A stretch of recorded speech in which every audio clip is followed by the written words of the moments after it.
Today on Something You Should Know, what's the best way to make cut flowers in a vase last longer? Then, habituation. This thing we humans do where we just get used to things, sometimes for good, sometimes not. A great analogy is the AC going in the background, so the noise of the air conditioner is there, but you really don't notice how annoying it is until someone turns it off, and then you're suddenly, I'm so glad.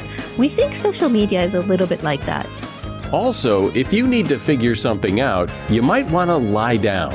And how to really connect with others in a conversation and why it's so important. When we're in a conversation and we're really connecting with each other, your pupils will start to dilate at the same rate. In fact, this is probably happening between you and me right now. And most importantly, there's these electrical impulses within our brains. People start to think the same way. All this today on Something You Should Know. Something you should know. Fascinating intel, the world's top experts, and practical advice you can use in your life. Today, Something You Should Know with Mike Carruthers. Hi, welcome. I appreciate you taking time out of your day to listen to another episode of Something You Should Know. I want to start today talking about flowers because everybody has given flowers or received flowers, and the problem with flowers is, of course, they don't last all that long. You've probably heard the advice that one way to keep flowers fresher longer is to put aspirin in the water. Actually, the results are mixed on that. In fact, one research paper published by the International Society for Horticultural Science back in 2012 found that aspirin actually reduced the shelf life of cut flowers.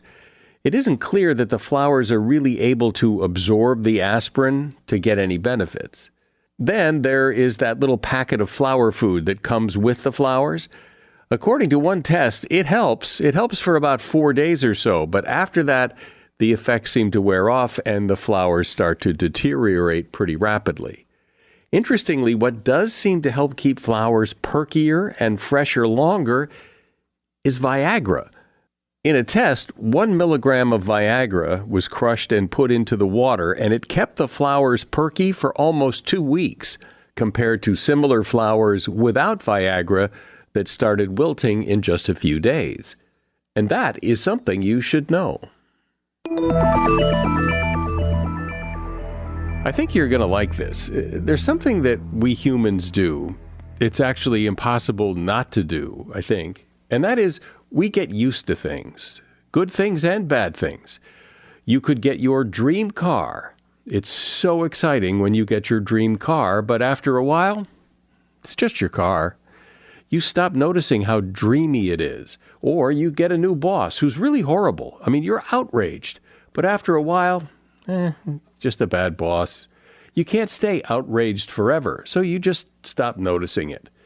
The word is habituate. We habituate to things. We stop noticing things. And it's really interesting what our natural tendency to habituate does to us. And I suspect you've never really stopped to think about it. So now you can, along with my guest, Tali Sharot. Tali is a professor of cognitive neuroscience at University College London and at MIT, and she is founder and director of the Effective Brain Lab. She's co-author of a book called Look Again, The Power of Noticing What Was Always There. Hi, Tali. Welcome to Something You Should Know. Thanks, Michael. I'm glad to be on it. So explain a little more about our tendency to habituate. Sure. It's kind of a puzzle that people have these wonderful things in their life. Perhaps it's a great job, a loving family, a comfortable house, but those things often have a limited impact on our daily happiness. And so why is that? And at the same time, there's terrible things around us like sexism and racism, cracks in our personal relationships, inefficiencies at the workplace. And those also seem to go unnoticed. If they're there, if they've been there for a long time. And so that's kind of the puzzle that we start off with, right? Why are those wonderful things in our lives don't keep us happy and don't bring us joy for a long time? And what about those terrible things? How is it that we kind of overlook them and can't really see them? Well, you probably have to imagine that maybe it plays a role. I mean, if something horrible happens to you, your child dies or something, you've got to find a way to get on with your life, and by habituating or by being able to accept that, I guess that makes it easier. Yeah, absolutely. So on the one hand, so okay, let's name this process that we're talking about. It's called habituation. Okay. And habituation is basically our tendency to respond less and less and less to things that are constant, that are always there. So a really like intuitive example is you walk into a room full of smoke, and at the beginning, the smoke is really overwhelming, right? The smell is salient. But studies show that within 20 minutes, you cannot detect the smoke any longer, right? Your olfactory neurons stop responding to the smoke. And in a similar manner, just as we stop responding to different smells or stop responding to the cold of a pool when we jump in, we also stop responding to these wonderful and terrible things that are in our lives. And so you're saying, well, that's, it's a good thing. And you're right. I mean, habituation is there for a reason. It has an adaptive purpose. And one of the adaptive purposes is that if something bad happens to us, even something really terrible, like a loss of a loved one, it is good that over time we adapt and we don't feel the pain as much, right? And we can go on with our lives. But as with most of these rules that our brain functions by, there is the good side and the bad side, right? And so the problem here, and especially in how we habituate to the less so good things in our life, is that we may stop noticing them and then we don't try to change them, right? Now, if it's something that you cannot change, it's good that you habituate, you don't think about it, you don't notice it, you don't respond, you don't feel bad about it. But if it's something that we can change around us, and both in our personal life, right? Maybe it's a relationship that has gone sour, or it could be societal problems, then for those things, it is a problem if it doesn't bother us anymore because we won't be driven to change. I'm sure everybody's had that experience of getting something new and exciting, like a car, or I remember when I got my house, the house I live in now. When I first walked into it to look at it, I just, I knew it. For me, this was a great house, and I wanted this house. But I knew then, and it has come to be that now it's just my house. I mean, it's a nice house, but it's not as exciting now as it was then. Yeah, and I have the same experience. And here's the thing, and you may have felt this as well. If you go for a while, if you go on a business trip, you're out for like even a few days, maybe a week, maybe two, and then you come back, you may have noticed that it kind of, and we call it resparkles, right? Suddenly you get that feeling again that you had the first few weeks when you moved into your house, that kind of feeling of awe. Because when you are apart, away from this thing that you've habituated to, in this case, your home, then you dishabituate, meaning you start responding again. You start noticing again. There is a great quote from Jodie Foster, which I heard her say this. So she talks about going away to film for 6 months. She's out in a different country. 6 months later, she comes back to her home, and she said, "I came back from somewhere that is amazing and beautiful, but you long for really dumb things that you're just used to, that 6 months ago, I'm sure I was bored by. But right now, I'm like, my God, avocados are amazing. Or I'm so glad I get to go to the gym again. Things that 6 months ago were sort of what I was trying to escape from. Now everything is amazing." And so what she's describing is what we call resparkling, that things that you habituate to, like your home or, just mundane things around you, if you take a break from them, either intentionally or unintentionally, when you come back to them, you kind of get that joy. It triggers a joy again. Absence makes the heart grow fonder. Absolutely. In fact, we quote Esther Perel, the very famous relationship therapist, and she says that after serving many, many, many couples, what she found is that people are most attracted to their partners in two situations. One is when they went away and then they come back, right? Absence. And the other, which is related, is when they see the partner in a situation that's novel, that's new. Like, for example, their partner is talking to strangers or their partner is on a stage, something unusual. That's when they feel attracted. And I think those two cases are cases of dishabituating, right? Suddenly responding and suddenly noticing what you did maybe 10 years ago, maybe 15 years ago, but you kind of stopped after a while. Yeah, well, I've always felt that, getting away from something helps you appreciate it more when you come back, when you take a break.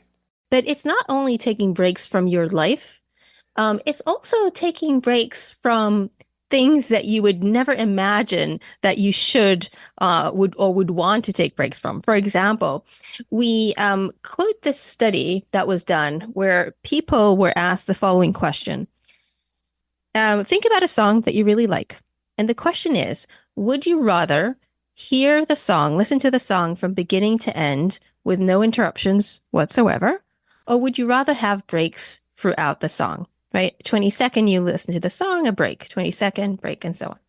So of course, 99% of the people say, I would rather listen to the song uninterrupted, right? It makes intuitive sense. But in fact, when they actually test this, they did an experiment. They have one group of people listen to a song from beginning to end and another group having interruptions. They found that those people who had breaks, who had the song interrupted, they actually enjoyed the song more overall. And they were willing to pay double to listen to the song in concert. And so the reason that the authors of the study suggest is that when you start listening to a song that you really like, you really enjoy it. But after a while, the joy goes down, you habituate, right? But then if you take a break and come back to the song, the joy can bounce back. And so overall, you can enjoy this positive experience more if you have breaks. They did the same thing with massages, and they found people enjoy a massage more if there's breaks rather than no interruptions. And so that is something that you could really use in many different situations. We suggest, for example, take shorter vacations, but more of them rather than one long one. And when it comes to the negative things, you should do the opposite. So if it's things that you really do not enjoy, like, for example, it's household chores or it's admin work, we usually, like, our intuition is, ooh, let's just have a little break here and there. But in fact, what that same studies show is that if you do the unpleasant task from beginning to end, no interruptions, you will suffer less because you will habituate to the bad, right? But if you take breaks, let's say you're cleaning your house and you're taking breaks, every time you take a break, you dishabituate from the bad, and then when you go back, you suffer more. So we say, break up the good, but swallow the bad whole. We're talking about how we get used to things, how we habituate to things, and why it's good and sometimes not so good. My guest is Tali Sharot. She is author of the book, Look Again, The Power of Noticing What Was Always There. So Tali, that song thing just makes no sense to me because it would seem so frustrating to be listening and going, oh, here comes my favorite part. Oh man, what'd you stop the song for? I mean, I would think I would find that so frustrating. Absolutely. It's so unintuitive. And they actually show 99% of the people say, no, I don't think I would enjoy it more with breaks. So it's one of those results that is hard for us to imagine. It's true. It's unintuitive. When you actually measure people's responses, that's what they found. Wow. So yeah, some other ways to do this. Well, before we get into the other ways to do this, a lot of times people will talk about, appreciate what you have and try not to habituate. Like you don't take for granted the beautiful view out your kitchen window, even though over time, of course, you're going to. But you could kind of make an effort not to really appreciate it a year or 2 years later. But it's not quite the same as the day you moved in. Yeah, there's something to novelty. Novelty is something that we definitely respond to, and the brain attends to things that are novel and responds to things that are novel, and it should do. Again, it's adaptive because if something is novel, we're not quite sure, how good is it, or how threatening is it? So it makes sense for our brain to be very attentive and very responsive to things that are novel. What are some other ways that we can dishabituate, if that's the word? I guess that's the word, dishabituate. We talk about these things we suspect that are probably affecting us in a negative way, but they're always in the background. So you can't really tell how bad are they really for you. A great analogy is the AC kind of going in the background. So the noise of the air conditioner is there, but you really don't notice how annoying it is until someone turns it off. And then you're suddenly, oh, I'm so glad. I feel so much better now without that noise. We think social media is a little bit like that. Studies suggest that social media does have a negative effect on people's mental health, but people don't really realize to what extent. And without taking a break from social media, you wouldn't really know.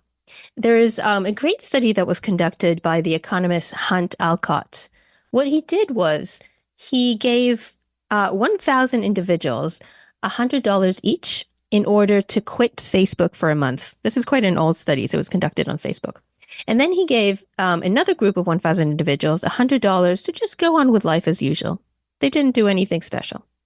At the end of the month, he came back to all these people and he gave them a questionnaire on how happy they are they anxious, are they depressed, and so on.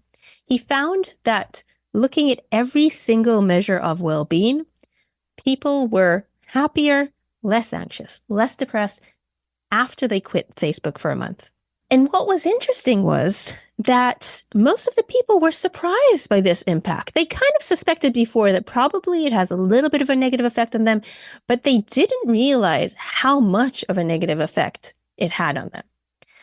And what's surprising to me was that despite the fact that most people said, I'm happier now, I'm more likely, I have time to play the piano, to meet friends, at the end of the month, they went straight back to Facebook. So there seems to be something kind of addictive within social media. But I think at the very least, at that point, they made an informed decision, right? They had this experience of being out, breaking out, right? Not being on social media, not being on Facebook for a month. They knew how it felt, and then they can make a decision of what it was that they really want. And I think one of our points is kind of what we call experiments in living, right? You really don't know what is really good for you or what is really bad for you until you kind of experiment and so try to think about how can you change, can you diversify your life to do these little experiments to find what it is that you're not doing that could be quite great, and what is it that you are doing that maybe is not that good for you and you might want to change. Another point when it comes to dishabituation and what you could do is this interesting relationship between dishabituation and creativity. So there are interesting studies showing that people who habituate slower tend to be more creative. So people who have patents under their name, who have written books, who have exhibitions in museums and so on, studies show they tend to habituate slower. There's ways to measure your habituation. For example, I can have a sound play over and over and over, and I can measure your response to it, your physiological response. So I can measure your habituation. And so the question is, why is it that people who habituate slower are more creative? And I think the reason is that they are less likely to filter information. Sounds, images, smells, knowledge, they stay in their mind longer. And it could really be distracting, but once in a while, this mishmash of information in your mind can form some unexpected combinations that lead to innovation and creativity, right? Think about these things kind of like floating around in your mind for longer. They're not really related to each other, but you haven't filtered them out. And then suddenly they come together to create this really interesting idea. And so, of course, the question is, how can we promote dishabituation in ourselves in order to hopefully foster creativity? And what studies suggest is that the answer is changing your environment. Simple changes, meaning you're working in your office And then, you can go work in a coffee shop. You can get up and go for a walk, go for a run, then come back and, back to your office and so on. These simple changes in your environment, studies show, will enhance creativity. Now, just to say that these enhancement of creativity, according to the studies, only last for about 6 minutes every time you change. But I think sometimes those 6 minutes can be critical. Those can be the minutes where you really come up with this kind of innovative thought. When you stop and think about all of the things that we habituate to, like you were talking about the air conditioning, like you only notice it when it's not there, or the heating in your house, or electricity if the power goes out. I mean, you just take all of these things for granted. You become so habituated to them until they disappear, and then you appreciate them. And it's like when you're ill, right?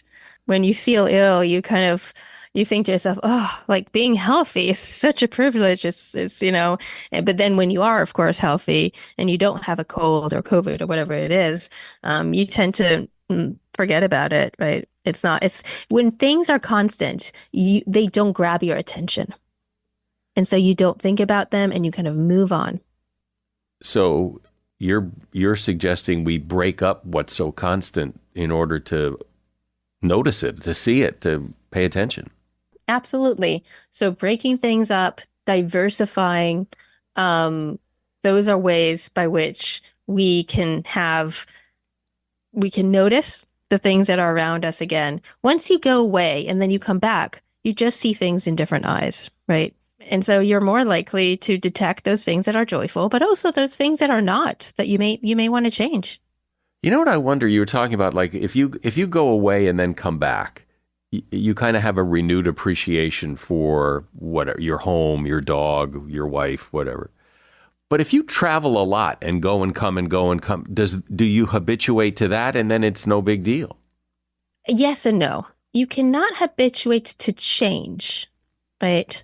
If you go from A to B and it's the same A and the same B, right? You go from you're always going from Tokyo to New York, Tokyo to New York, to New York. So you could, to some extent, habituate to this to some degree, but still, every time when you come back to Tokyo after you've been in New York for a while, you will still see things differently, right? I don't think it will actually be eliminated. I mean, I experienced this myself because I live both in London and Boston. I've been doing that for 10 years. And still, every time I'm away, whether it's for a few weeks or a few months, and then I come back, I absolutely have this feeling of dishabituating and feeling and seeing things again. And why is it that when you change your environment that stirs things up? When you change your environment, it's a new environment. What happens is you are triggering learning. You need to learn, right? If I'm now in a new city, I need to learn about the city. They're like where things are. If I'm now working on a new project with a new team, I need to learn about the different people, maybe the hierarchies and things like that. Anytime that you're changing, you actually are putting yourself in a state of learning. And what's really interesting is that it turns out that learning is a trigger for joy. There's a wonderful study by two neuroscientists, Bastian Blaine and Rob Rutledge. And what they did is they had volunteers play a game. And if they played well, they could get money. And every time that people got money, they were happy, right? They like money. But it turns out that they were even happier when they learned something new about the game, especially something that they could use. So their kind of conclusion was that learning, in fact, brings you more joy than monetary goods. Well, when you think about all the things you've habituated to, the good things and the bad things, it's amazing that we could just get used to stuff. And what if we didn't? And I love your advice about if there are things you enjoy, break them up. You'll enjoy them more.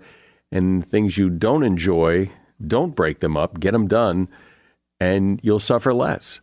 I've been speaking with Tali Sharot. She's a professor of cognitive neuroscience at University College in London and at MIT. And she's author of a book called Look Again, The Power of Noticing What Was Always There. And there's a link to that book in the show notes. Thanks, Tali. Thanks for being here. Thank you so much, Michael. This was really fun. My guess is you know someone who you really like talking to, because when you talk to them, they make you feel smarter. They make you feel like you're being listened to. They make you feel like what you say has some validity. And the conversations with those people just flow.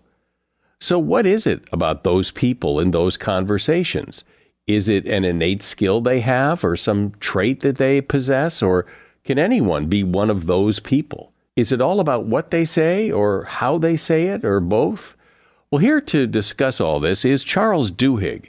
Charles has been a guest here before. He's taken a look at this ability, this phenomenon, and written a book about it called Super Communicators: How to Unlock the Secret Language of Connection. Hey, Charles, welcome back to Something You Should Know. Thanks for having me on. So I sort of set up what a super communicator is, but you go ahead and take the ball and run with it. Yeah. So we all know super communicators. In fact, if I was to ask you, if you were having a really bad day and there was someone you could call who you know would make you feel better, does a name pop into your mind right away? Yeah, sure. Yeah. Yeah. I think almost everyone listening probably has a person like that. And that person for you is a super communicator. That's someone who knows how to not only listen to you, but make you feel listened to. They know how to speak in a way that you want to hear what they have to say. And what we know is that there are some people who actually can do this much more consistently, who can basically connect with anyone. They are that person for lots and lots of different people. And it's not because they're born with any special skills. In fact, we know that communication is something that is just a set of skills that any of us can learn. And it's not that they're more charismatic or more of an extrovert. It's that literally they've just thought a little bit more about how to communicate. And that thinking puts us in a place where we can connect with other people much, much better. So I can think of, in my life, one person who I would categorize as a superstar super communicator. He has since passed away, but he is one of those guys that you just couldn't wait to talk to him. You felt so good when you hung up the phone or walked away. There was something about the way, and I've always wondered, and I'm glad you talk about this, because I don't know what that is. I assume it had something to do with the person. I mean, there's something about him, but there's something else there. And so that's exactly what I think you're talking about. Well, there's a couple of things that he probably did, which I'll ask you about, and you can tell me if this lines up with your experiences with him. And they are things that any of us can learn to do. My guess is that one of the things that he did is that he made you feel like he was listening really closely, like he was hearing what you were having to say. Is that right? Sure. Yeah, absolutely. Yeah. And probably the way he was doing that was through some variation of what's known as looping for understanding. And looping for understanding is actually this technique that they teach people in when they become negotiators or when they become conflict mediators. And it just has these 3 steps, but we can use it in any conversation. I use it with my wife all the time, which is, first of all, you should ask a question, right? And some questions are more powerful than other questions, and we can talk about those. The second step is that you should repeat back what the person just said in your own words.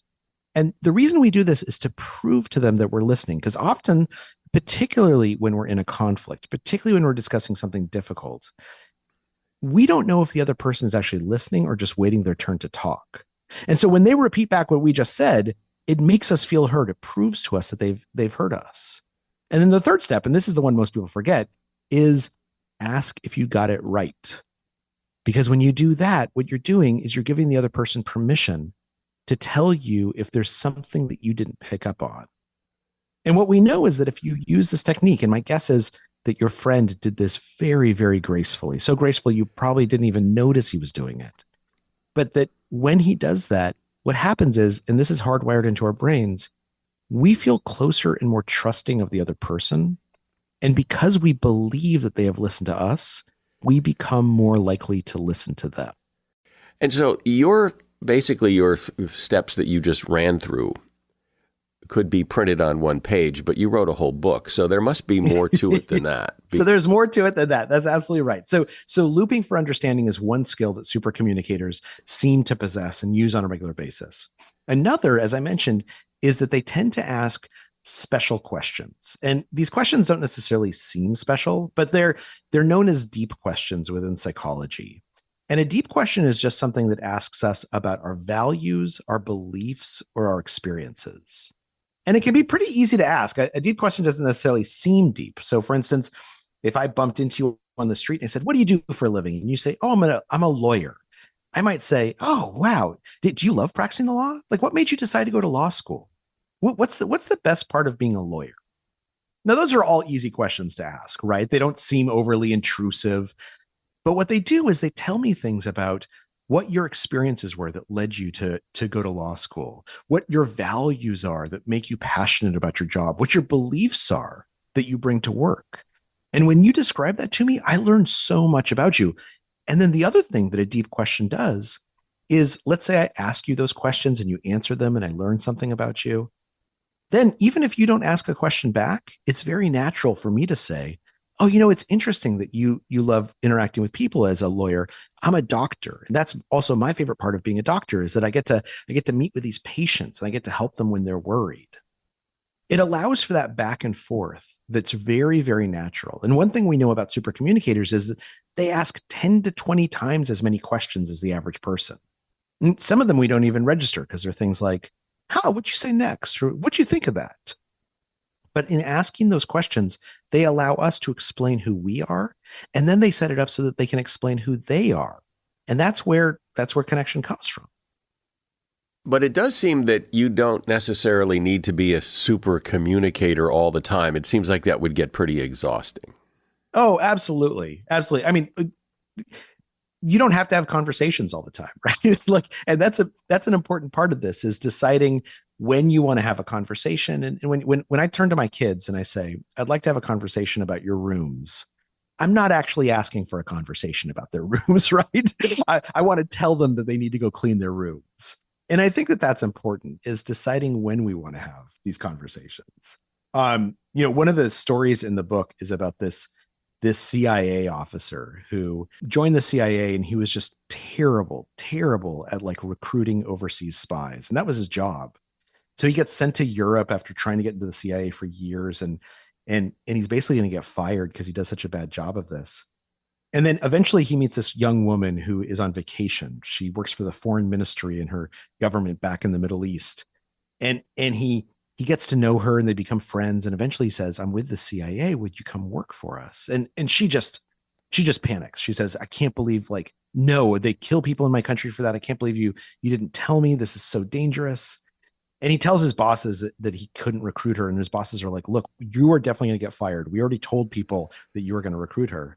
So he has this one last dinner with her. And during that dinner, instead of trying to charm her, instead of trying to persuade her, he just decides to have an honest conversation.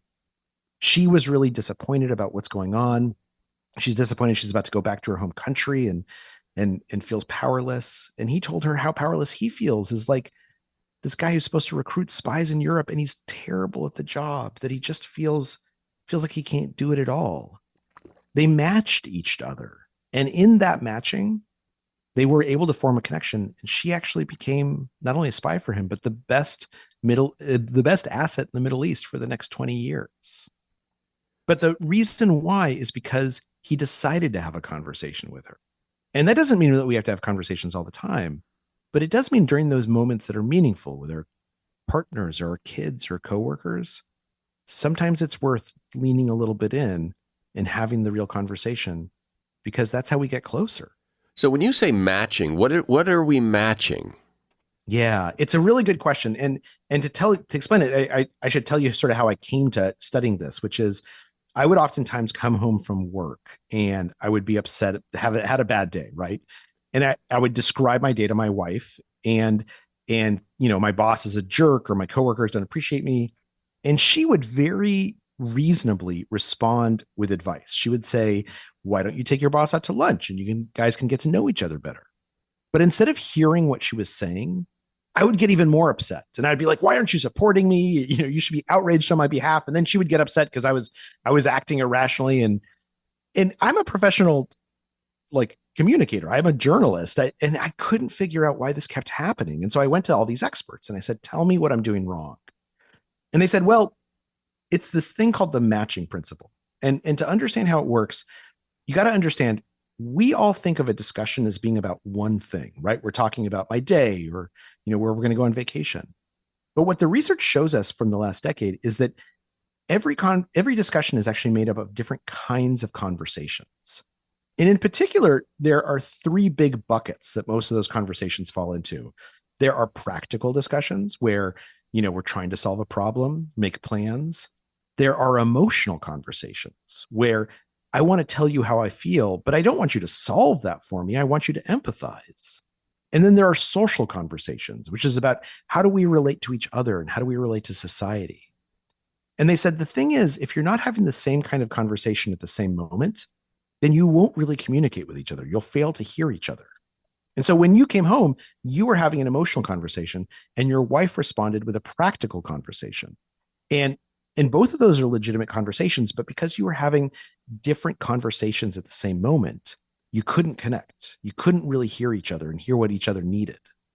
And so the answer is the matching principle, this thing that in psychology says, in order to communicate and connect with someone, we need to figure out what kind of conversation is happening, whether it's practical, emotional, or social. And then we need to match each other, either by me matching you or inviting you to match me. And then once we're aligned, what's known within psychology as neural entrainment, then we can move from topic to topic and type of conversation to type of conversation together, and we'll be able to hear each other. How do you do that dance, though? How do you, if you're not in the same conversation, when you say how do you invite someone to have the same conversation you're having? Yeah, it can sound like a lot, right? As I'm describing it now. And this is where we get lucky as humans because our brains are optimized to do this once we know what to look for. So one of the first things you can do is you can ask one of these deep questions, right? The reason why deep questions are so powerful is not only do they allow us to kind of get to know each other, they also often will tell you what kind of conversation the other person is looking for. So think about the difference that if I asked you, like, why'd you become a lawyer? Someone who says, well, I really wanted to be able to support my family and I knew I'd always have a job as a lawyer, versus someone who says, well, I saw my dad get arrested as a kid and I always wanted to fight for the underdog. Those are very different conversations and they might be the same, the response of the same person, depending on the mindset that they're in. But the first one suggests to me, oh, you're in a practical mindset. We should talk about like finance and like. The second one is much more emotional or even potentially social, that we're talking about how we feel about our parents and about injustice, what's going on in society. So the first thing to do is to ask that deep question just to figure out what kind of conversation is happening right now. Then the second thing we can do is we can just ask permission. So when I come home from work now and I start complaining about my day, my wife will often say, do you want me to like help you solve this, or do you just need to get this off your chest? Or are you just venting? And I actually love it when she asks that, because sometimes until that moment, I have not stopped to figure out what I want from this conversation. I haven't stopped to figure out why I'm complaining. And I can say to her, no, I just want you to listen. It's not a big deal. Or I can say, oh yeah, let's solve this together. So oftentimes simply asking and getting permission to find out what kind of conversation is happening is really powerful. And in fact, in schools, they teach teachers to do this by asking students when they come up with something, do you want to be helped? Do you want to be hugged? Or do you want to be heard? And those, of course, are the three conversations, the practical, the emotional, and the social. But sometimes it's as simple as that, just asking someone, what do you need from this conversation? And then telling them what you are hoping to get from this conversation as well. Well, one of the things that is interesting about this is it sounds very deliberate. So, like you really have to say, okay, I'm now going to do my super communication thing, because so much of what we say to other people is just a reaction. It just blurts out. It's not this thoughtful, do you want a hug? It's just whatever you say. So if you think about it, what's really interesting about how our brains have evolved the capacity to communicate is that the reason why communication is so important to the Homo sapiens is because whoever could communicate the best survived the longest. They were able to build families and societies and cultures that helped them persist. And when we're in a conversation and we're really connecting with each other, something interesting happens to our bodies. If we, we never, of course, notice this, but if you could pay attention, the person you're talking to, your pupils will start to dilate at the same rate. In fact, this is probably happening between you and me right now. We start breathing at similar rates. And most importantly, there's these electrical impulses within our brains. They start to match each other. They start to look similar. People start to think the same way.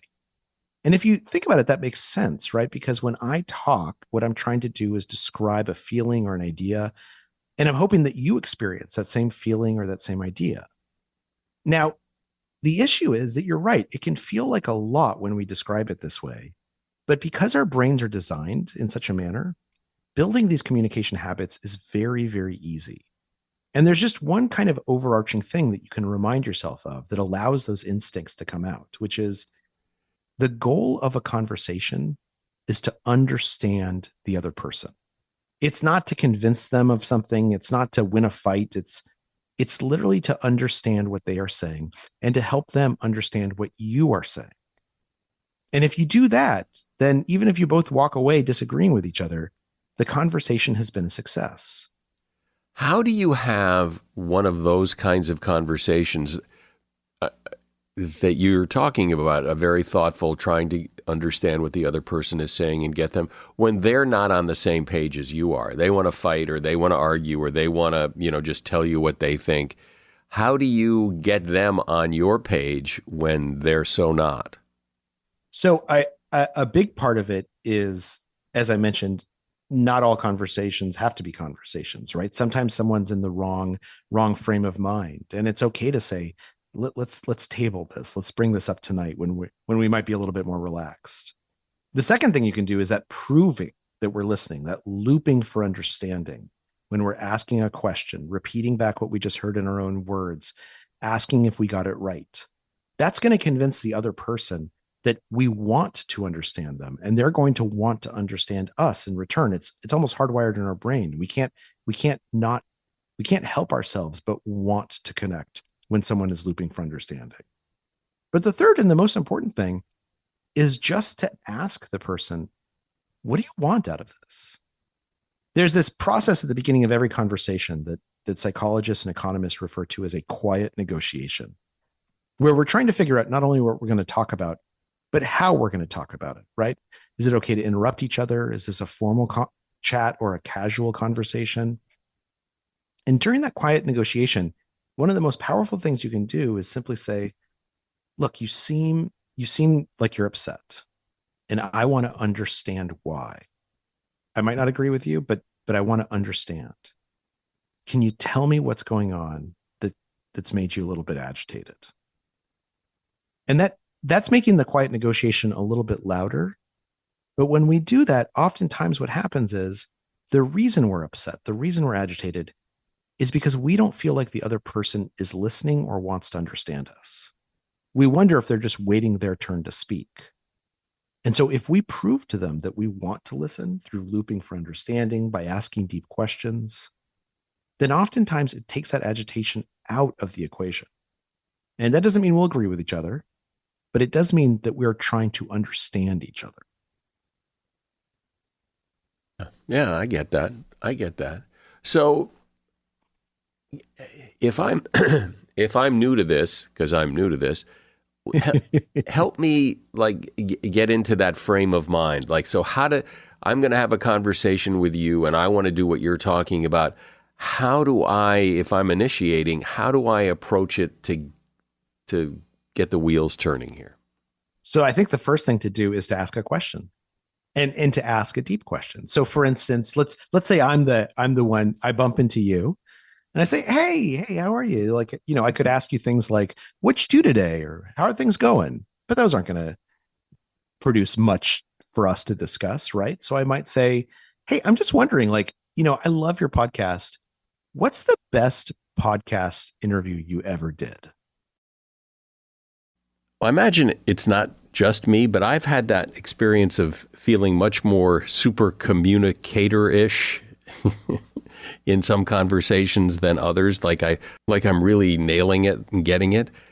But clearly you can do it deliberately and following some of your suggestions, be much better at it and be much more consistent at it.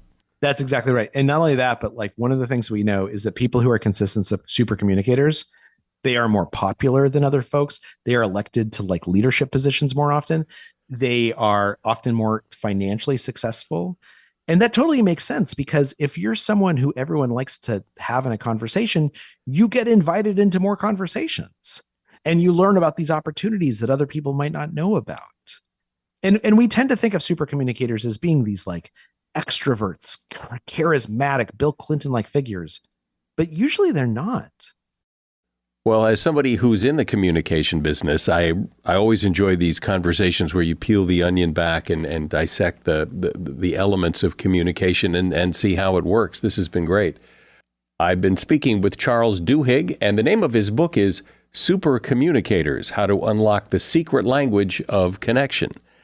And if you'd like to read it, you can buy it at Amazon, and there's a link to his book at Amazon in the show notes. Appreciate it, Charles. This was great. Thank you so much, Mike. This has been an absolute blast. The next time you're struggling to find an answer, come up with a solution, something like that, you might want to try lying down. In an Australian study, participants were asked to solve problems and find solutions in a number of different positions. Those who laid flat on their backs outsolved those who were standing or sitting. Apparently, this is because lying down slows the brain's production of chemicals, which can actually help us think more creatively and make connections between unrelated concepts. And that is something you should know. It's been a while since I asked for reviews, and consequently, we haven't gotten as many as we usually do. So let me kind of crank up the machine here and ask if you would please leave us a review on Apple Podcasts, Spotify, wherever you want to leave us a review. It's a good way to show your support, and it really helps. I'm Mike Carruthers. Thanks for listening today to Something You Should Know.